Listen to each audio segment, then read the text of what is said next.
Hi there and welcome to Baking for Joy. Just a short video just to talk about oven temperatures.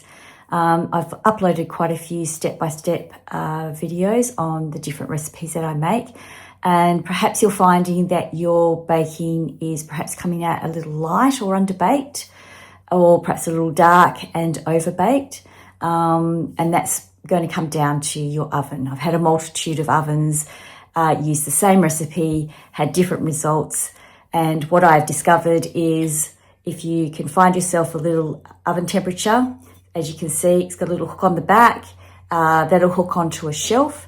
So turn your oven on, wait till it tells you that it's hit the temperature that you've set.